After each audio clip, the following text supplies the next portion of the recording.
بسم الله أما بعد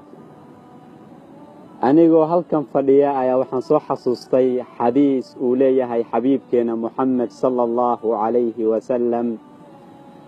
كورما متكينا هدي غوريغيسا بنانكيسا وكيالي لها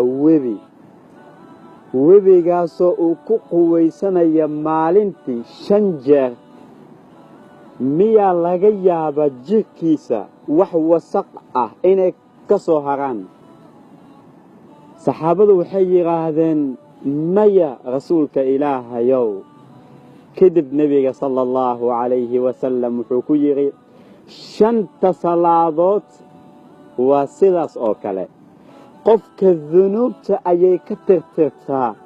dhunuubta uu gelayo ayay ka tirtirtaa hatta nabi sallallahu alayhi wasallam uu leeyahay salaad illa salaad kale inta u dhaxaysa ilaahay subhanahu wa ta'ala wuxuu ku tirtiraa waxay tahay waa dhunuubta salaada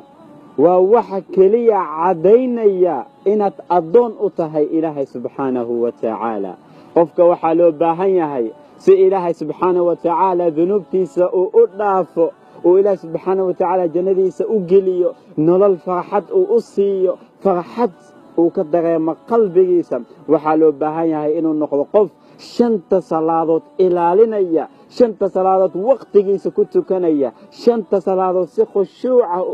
u tukanaya ilaalinaya shuruudaheeda ilaalinaya ayaa loo baahan yahay sida nabi sallallahu alayhi wasallam inoo tilmaamay ذنوبتا ayaa lagu dhaafaa ilaahay subhanahu wa ta'ala waxaan weydiisanayaa aniga iyo inta daabanaysa iyo inta si faafisa khayrkan in dhunuubtooda uu dhaafo salaadana ay aqbalo aad iyo aad baad ugu mahadsantahay